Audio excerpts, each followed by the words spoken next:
Estos resineros ya aprendieron de sus antepasados la técnica llamada abida, por la que el pino puede vivir 50 años o más, soportando la extracción de su resina o miera. Bueno, lo primero que se hace para empezar a resinar es quitarle la corteza con la herramienta esta que se llama barrasco. Esto es conveniente afinarlo bien, quitar la corteza bien, para luego poder picar mejor. Luego seguimos con el clave. Esto se llama media luna y esto es un mazo de madera que sirve para clavar. Ahora colocamos la hojalata para luego recoger la resina mejor.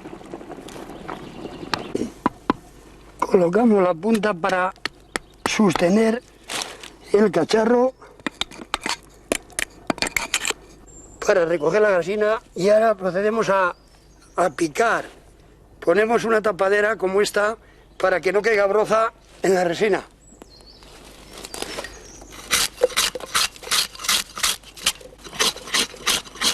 La cara tiene que tener unos 12 centímetros de ancho por 1,5 de hondo. Con la operación de picar los pinos con la azuela, se consigue dejar al descubierto los canales resiníferos en la parte del árbol que sean más abundantes.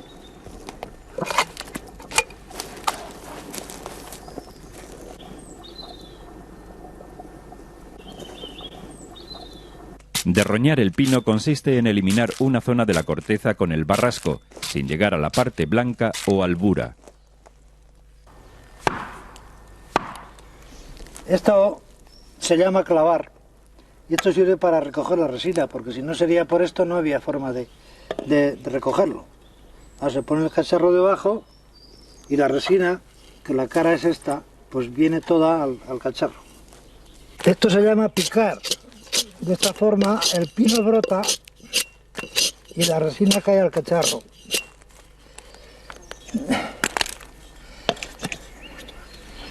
A los pocos minutos de haber picado las caras, los pinos empiezan a segregar la resina en forma de gotas. Los resineros tienen que afilar las herramientas. De su buen filo dependerá un óptimo resultado y mayor rapidez en el corte. Para ello, Ángel utiliza una piedra previamente humedecida en agua. Sobre 500 pinos se suele afilar si no hay ninguna otra que se melle en un gajo o algo así. Normalmente, cada resinero se encargaba de resinar al año una mata compuesta por 4.000 o 4.500 árboles. Este compromiso le obligaba a trabajar de sol a sol y a contar en ocasiones con todos los miembros de su familia para recoger la resina.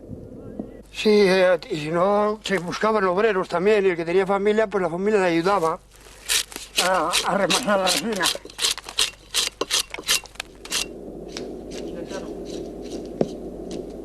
Algunos pinos están situados junto a profundas cortadas del cañón del río Lobos, y los resineros no iban tan sobrados económicamente como para renunciar a su aprovechamiento.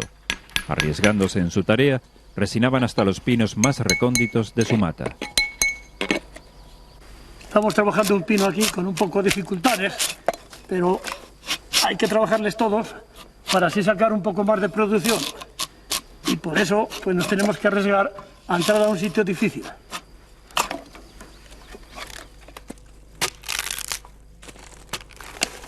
La resinación había que realizarla de abajo hacia arriba y debía cumplir unas normas establecidas por la administración, según el tamaño y edad que tuvieran los pinos. Bueno, este es un pino que está virgen, es la primera vez que se le va a trabajar, porque para eso tiene que guardar unas dimensiones que mandan los ingenieros de montes. Este año es el que menos resina produce el pino, porque es la parte más fría que tiene y entonces la producción es menor. Cuanto más arriba sube, más producción da.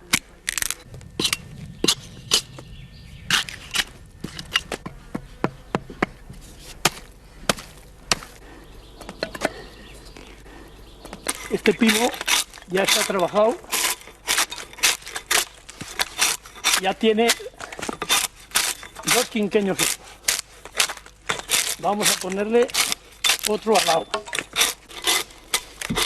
Por el otro lado, por aquí, ya está resinado.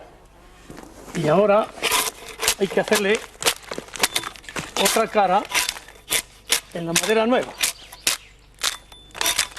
Para estos hombres, que han vivido las penurias de los difíciles años de la posguerra, la resinación de los pinares de Ontoria fue el modo de vida al que tuvieron que aferrarse para ganar el sustento diario.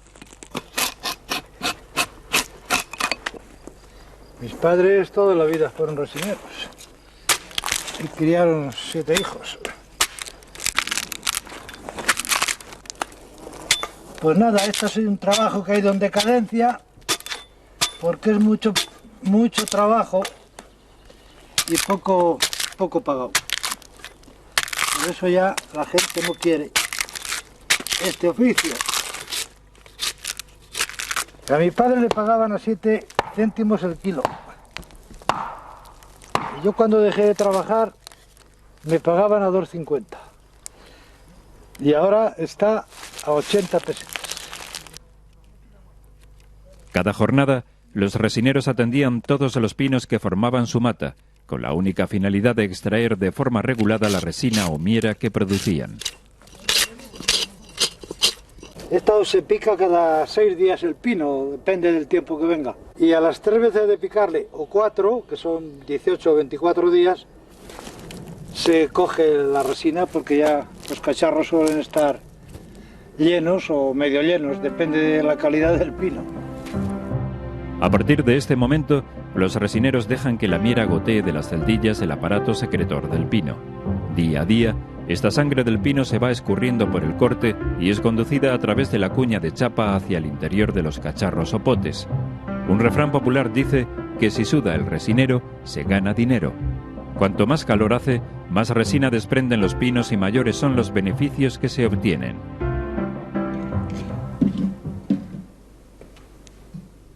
Transcurridos algunos días, ya se puede recoger la resina de los cacharros, para lo que se utiliza un cuchillo especial con forma de espátula. En el artículo 9 de un contrato de resinación de principios del siglo XIX, se indica que serán sancionados aquellos resineros que no apuren bien la miera de los potes.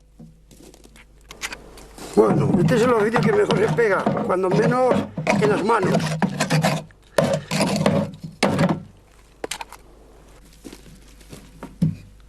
Esta operación de vaciado de los recipientes se realiza cada 15 días, dependiendo de la frecuencia de producción de los pinos.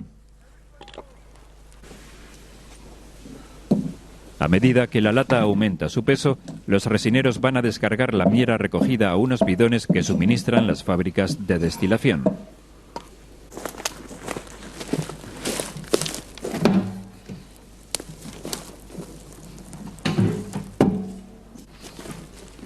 ¿Qué viaje más malo me ha tocado, Simón? Malo. Estamos malos por ahí. Esta acogida va a ser mala. Bueno, pues echamos otro viaje y a comer. Y a comer. ¿Por dónde vas a ir? Hay que subir allá arriba lo primero, y te bajas ya al otro lado y ya lo bajamos todo de una vez aquí abajo la cuba. Bien, vale.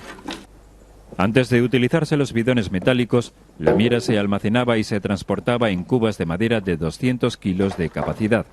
En algunas fábricas disponían de operarios cuberos que se dedicaban continuamente a la construcción y reparación de cubas. Los bidones cierran herméticamente y se debe cuidar que los tapones permanezcan cerrados para evitar que la trementina se oxide y que las colofonias resulten oscuras y poco transparentes.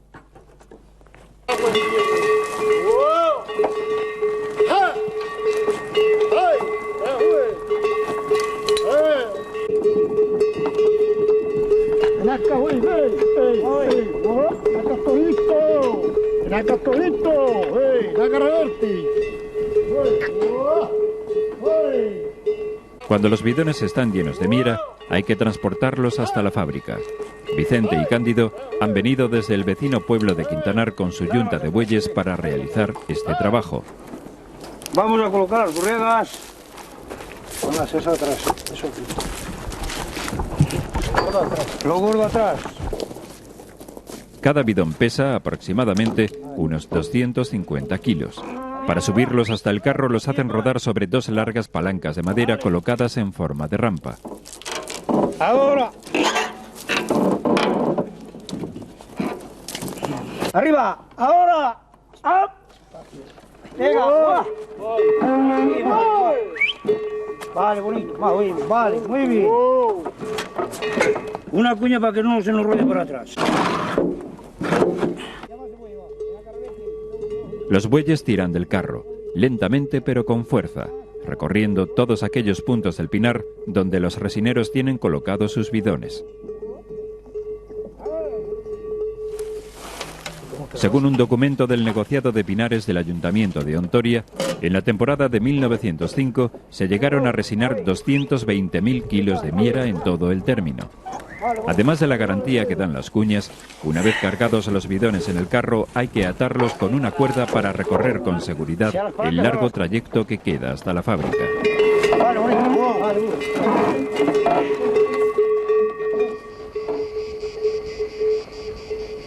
En el antiguo contrato de resinación de principios del siglo XIX, su artículo 8º decía que se haría un descuento si la miera era llevada con agua e impurezas, imponiendo multas y amenazando con desposeer de sus matas a los resineros. Además, en el artículo 2º del mismo documento se indica que las mieras que se produzcan por la resinación en estos pinos serán transportados a la fábrica que el ayuntamiento ordene, sita en La Blanca. En este caso se refiere a una desaparecida fábrica soriana que perteneció a la Unión Resinera Española. De las 5 fábricas resineras que hubo en la provincia de Burgos, en la actualidad solo una se mantiene en funcionamiento resistiéndose a desaparecer. Y ahora le damos para atrás y queda nivel. Hasta ella se han transportado los bidones para extraer de la resina sus dos productos principales, el aguarrás y la colofonia.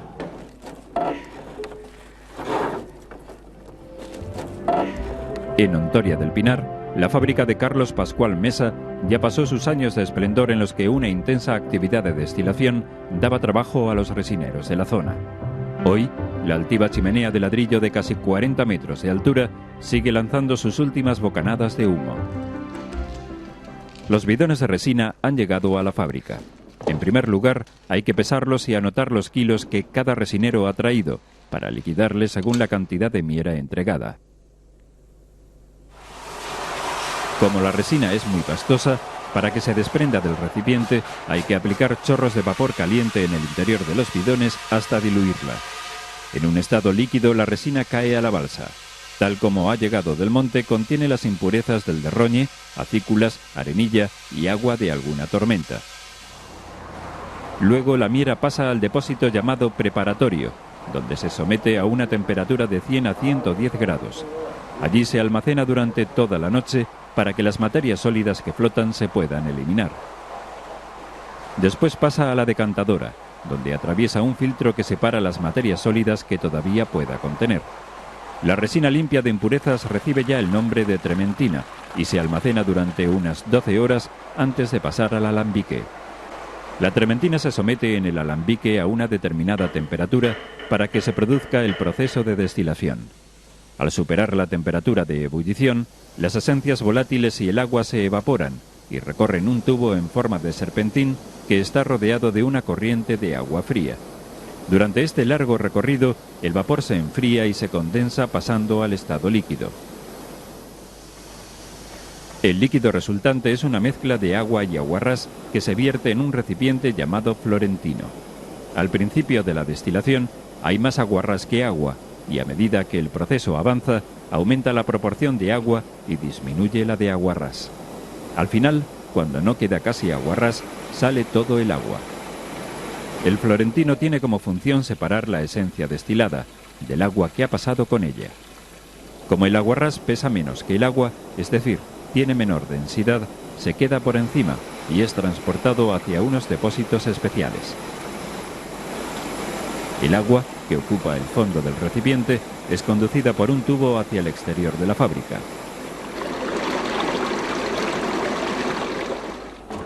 Una vez que ha concluido el proceso de destilación, en el depósito del alambique ha quedado la colofonia como segundo producto principal. Al extraerla todavía caliente y líquida, la colofonia atraviesa un finísimo filtro que retiene las pequeñas impurezas. Sin dejarla enfriar, la colofonia o pez griega se traslada con la vagoneta para llenar los sacos. Cada saco tiene una capacidad de 50 kilos y es el tipo de envase con el que se sirve en el mercado. Este proceso hay que realizarlo con rapidez, pues cuando la colofonia se enfría empieza a solidificarse y a cristalizarse, formando una masa amarillo parduzca translúcida, quebradiza, casi inodora e insípida. El uso más extendido de la colofonia es principalmente para la elaboración de colas de pegar, barnices, papel, ceras depilatorias, pero sobre todo para la fabricación de chicle. Mientras en la fábrica se realizaba el proceso de destilación, los resineros continuaban con su trabajo en el pinar. Al final de la temporada de resinación, se extraía toda la resina que se había concentrado en las caras de los pinos. Bueno, vamos a hacer el último trabajo de la temporada. Este es el último trabajo porque la temporada empieza en marzo y termina en octubre. Y siempre queda en la cara algo de resina, se aprovecha, se echa al cacharro y ahora ya se coge el cacharro y se deja en el suelo para el año que viene, porque si le dejas puesto con los hielos se rompe el cacharro y otro año ya no tenemos. Ahora se deja aquí para la temporada que viene. Hacia 1940 había en Ontoria del Pinar unos 40 resineros. Hoy, solo una pintura de Santos Esteban que preside el salón del ayuntamiento y la voluntad de estos veteranos resineros por conservar sus tradiciones nos han permitido recordar una actividad que desapareció hace algunas décadas. Y la que echan los resineros, y allá va la despedida, la que echan los resineros, acabando la resina, se les acaba el dinero, se les acaba el dinero, y allá va la despedida. Soy Eugenio Monesma, director y productor del documental que acabas de ver. Si te ha gustado, te animo a que te suscribas activando las notificaciones desde la campanita y así podrás disfrutar de los cientos de documentales que ya tengo en el canal y de los que semanalmente voy a ir subiendo.